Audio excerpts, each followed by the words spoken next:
Hello students, আজি আমি current এফেয়াৰ্ছৰ আৰু এটা টপিক লৈ আহিছো। আজিৰ আমাৰ টপিকটো হ'ল Sarnath recognized as 45th UNESCO World Heritage Site। Sarnath যিটো আমাৰ এটা ফেমাছ বুদ্ধিষ্ট সাইট হয়, সেইটো কি হৈছে ৰিসেন্টলি আমাৰ ওয়াৰ্ল্ড হেৰিটেজ সাইট হিচাপে ৰিকগনিশ্যন পাবলৈ সক্ষম হৈছে। সো চাওঁ আমি নিউজটোত কি কি আছে, আৰু এই নিউজটো আমাৰ জেনেৰেল ষ্টাডিজ পইণ্ট অফ ভিউৰ পৰা বহুত ইম্পৰ্টেণ্ট হয়। চাওঁ আমাৰ নিউজটোত কি আছে। The decision was taken on the 48th session of World Heritage Committee held in Busan, South Korea. তো আমাৰ বুসান যিটো সাউথ কোৰিয়াৰ এখন চিটি হয়, তাতে 48th session of World Heritage Committee চলি আছে, আৰু তাতে এই ডিসিশনটো লোৱা হয়। এতিয়া আমাৰ এই যে ওয়াৰ্ল্ড হেৰিটেজ কমিটি আছে, এই ওয়াৰ্ল্ড হেৰিটেজ কমিটিৰ যিটো প্ৰাইমেৰী কাম সেইটো হ'ল কি, আমাৰ যিটো ইউনেস্কো ওয়াৰ্ল্ড হেৰিটেজ সাইট বিলাক সেইবিলাকক ৰিকগনিশ্যন দিয়া। আৰু এইবাৰ যিটো আমাৰ 48 সেশন চলি আছে ওয়াৰ্ল্ড হেৰিটেজ কমিটি,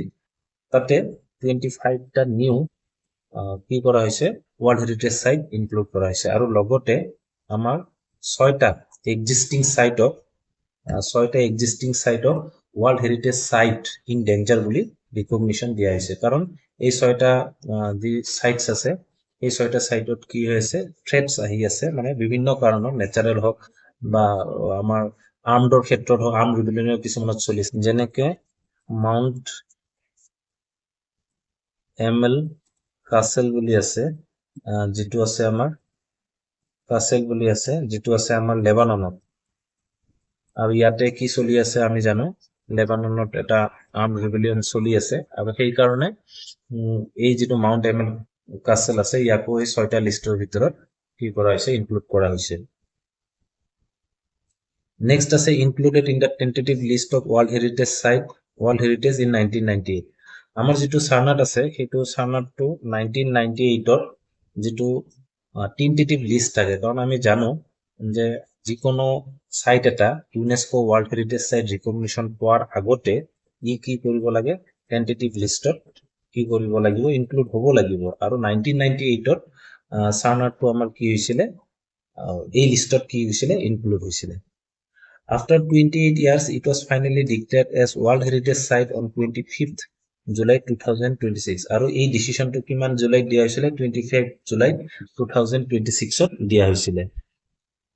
নেক্সট আছে India has now 45 UNESCO World Heritage Sites. At present, ইণ্ডিয়াত কিমানটা আছে, 45টা World Heritage Sites আছে। তার ভিতৰত 37টা কালচাৰেল, 7 নেচাৰেল আৰু এটা মিক্সড। আমি জানো যে ইউনেস্কো ওয়াৰ্ল্ড হেৰিটেজ সাইট বিলাকক 3টা ক্যাটেগৰিত ভাগ কৰা হৈছে, এটা হল কালচাৰেল, এটা হল নেচাৰেল, আৰু এটা হল কি মিক্সড। এতিয়া কালচাৰেল মানে কোনখিনি, যিখিনি হিষ্টৰিকেল প্লেচেছ আছে, আৰ্টিফেক্টছ আছে বা মনুমেন্টছ আছে, সেইখিনি কালচাৰেলৰ ভিতৰত ৰখা হয়। 7 নেচাৰেল, যিখিনি বায়োডাইভাৰ্চিটি ৰিচ আছে,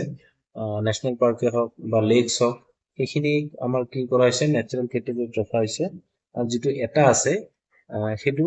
মিক্সড মানে তাৰ কালচাৰেল আৰু নেচাৰেল দুইটা সিগনিফিকেন্সে আছে। কাৰণ কিয়, যেনেকুৱা আমাৰ এটা আছে, এইটো হ'ল কাঞ্চনজংঘাটো।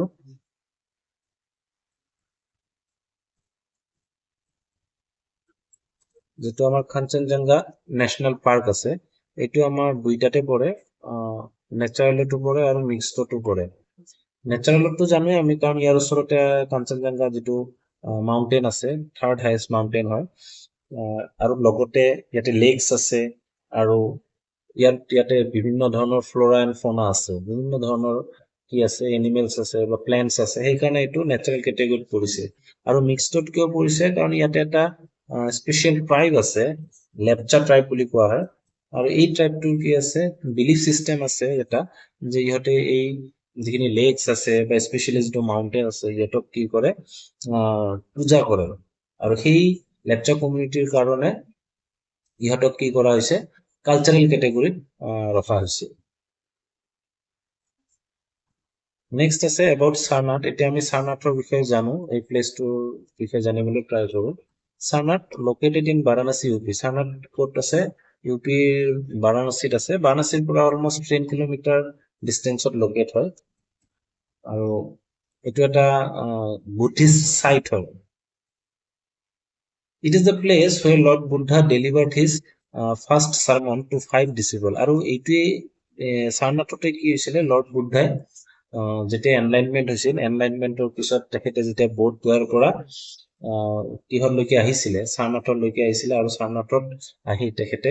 5জন শিষ্যক কি কৰিছিলে ফাৰ্ষ্ট সাৰমন বা বুদ্ধিজিমৰ বিষয়ে ফাৰ্ষ্ট কি কৰিছিলে শিক্ষাদান দিছিলে this event is called Dharmachakra Pravartana or the turning of the wheel of law আৰু এই যিটো ইভেন্ট আছে মানে এই যে 5জন শিষ্যক কি কৰিছিলে সাৰমন দিছিলে বা শিক্ষাদান দিছিলে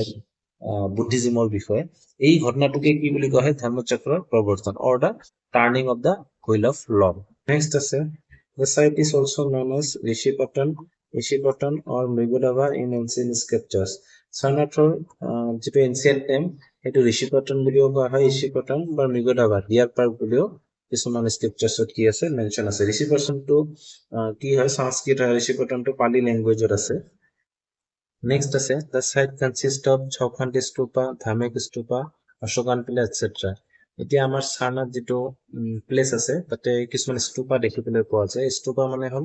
বুদ্ধিষ্ট হলি প্লেচ যেনেকে আমাৰ মন্দিৰ থাকে বা মছজিদ থাকে বা গীৰ্জা থাকে তেনেকে বুদ্ধিষ্ট বিলাকৰ আপোনাৰ কি থাকে স্তূপা থাকে আৰু তাতে কেইটামান ইম্পৰ্টেণ্ট স্তূপা দেখা যায় যেনেকুৱা চৌখান্তি স্তূপা ধাৰ্মিক স্তূপা এটা চৌখান্তি স্তূপা কি হয় it is where lord Buddha made his 5 disciple আৰু এইটো সেই চৌখান্তি স্তূপাটো সেইখিনি জেগাত অৱস্থিত আছে যিখিনি জেগাত লৰ্ড বুদ্ধাই কি হৈছিলে যেতিয়া এনলাইনমেন্ট হোৱাৰ পিছত বৌদ্ধ গয়াৰ পৰা সাৰনাথত আহিছিলে আৰু ইয়াতে আহিয়ে লৰ্ড বুদ্ধাই কি কৰিছিলে তেখেতৰ 5 ডিচিপলছ যাক পিছত সাৰমন দিছিলে সেই 5 ডিচিপল ইয়াতে কি কৰিছিলে লগ পাইছিলে আৰু সেই কাৰণে এই যিটো স্তূপা আছে ইয়াতে বিশেষ কি আছে এটা সিগনিফিকেন্স আছে নেক্সট আছে Dhamek stupa it marks the spot where Buddha gave his first sermon আৰু ধাৰ্মিক স্তূপাটোৰো এটা বিশেষ সিগনিফিকেন্স আছে কাৰণ এইটো সেইখিনি জেগাত অৱস্থিত য'ত বুদ্ধাই কি কৰিছিলে ফাৰ্ষ্ট সাৰমন দিছিলে তেখেতৰ 5জন শিষ্য নেক্সট আছে Ashokan pillar Ashoka built in to commemorate lord Buddha's first sermon and to propagate dharma আমি জানো যে অশোক যিজন এজন কি আছিলে মৌৰ্য ডাইনেষ্টিৰ এজন এম্পাৰাৰ আছিলে আৰু তেখেত কি আছিলে লৰ্ড বুদ্ধৰ ফলোৱাৰ আছিলে আৰু তেখেতে কি কৰিছিলে যিটো সাৰনাথৰ পিলাৰ ইনস্ক্ৰিপশ্যন তেখেতে কি কৰিছিলে বনাইছিলে আৰু কিয় বনাইছিলে কাৰণ লৰ্ড বুদ্ধই ইয়াতে ফাৰ্ষ্ট সাৰমন দিছিলে আৰু সেইটো কমেমৰেট কৰিবৰ কাৰণে অশোকে এই পিলাৰটো বনাইছিলে নেক্সট আছে about UNESCO world heritage site concept emerge after world war 2 আমাৰ যিটো এই ৱৰ্ল্ড হেৰিটেজ সাইটৰ কনসেপ্ট আছিলে সেইটো ৱৰ্ল্ড ৱাৰ 2 পিছতেহে আচলতে কি হৈছিলে সৃষ্টি হৈছিলে কাৰণ ৱৰ্ল্ড ৱাৰ 2 সময়ত যথেষ্ট কি হৈছিলে ক্ষয়ক্ষতি হৈছিলে আৰু বহুত এনেকুৱা হিষ্ট্ৰিকেল আৰ্টিফেক্টছ বা মনুমেণ্টছ এইবিলাক ধ্বংস হৈছিলে আৰু পিছত এই বস্তুটো উপলব্ধি কৰা হ'ল আৰু ইয়াৰ প্ৰিজাৰ্ভেশ্যন আৰু কনজাৰ্ভেশ্যনৰ কাৰণে কি কৰা হ'ল এই ৱৰ্ল্ড হেৰিটেজ সাইট এই বস্তুটোৰ কি হ'ল কনসেপ্টটো আহিল বা আইডিয়াটো আহিল নেক্সট আছে world heritage convention adopted in 1972 to protect cultural and natural heritage world wide এতিয়া কি হৈছে ৱৰ্ল্ড ৱাইড যিমানখিনি কালচাৰেল বা নেচাৰেল সাইটছ আছে যিখিনি এটা ইউনিভাৰ্চেল কি আছে ইউনিভাৰ্চেল সিগনিফিকেন্স আছে সেই জেগাখিনি কি কৰাৰ কাৰণে প্ৰিজাৰ্ভ কৰাৰ কাৰণে বা প্ৰটেক্ট কৰাৰ কাৰণে ৱৰ্ল্ড হেৰিটেজ কনভেনশ্যন ষ্টাৰ্ট হ'ল আৰু এইটো কিমান 1972 হৈছিলে আৰু ইয়াৰ মেইন কামটোৱে আছিলে কালচাৰেল এণ্ড নেচাৰেল হেৰিটেজখিনি কি কৰা প্ৰটেক্ট কৰা বা প্ৰিজাৰ্ভ কৰা নেক্সট আছে criteria include OUV and A set of 10 standards এতিয়া হয় কি আমাৰ যিটো ৱৰ্ল্ড হেৰিটেজ সাইটছ আছে ইহঁতৰ কাৰণে যিটো ক্ৰাইটেৰিয়া আছে তাৰ কাৰণে প্ৰথমটোতো হ'ব লাগিব OUV মানে হ'ল আউটষ্টেণ্ডিং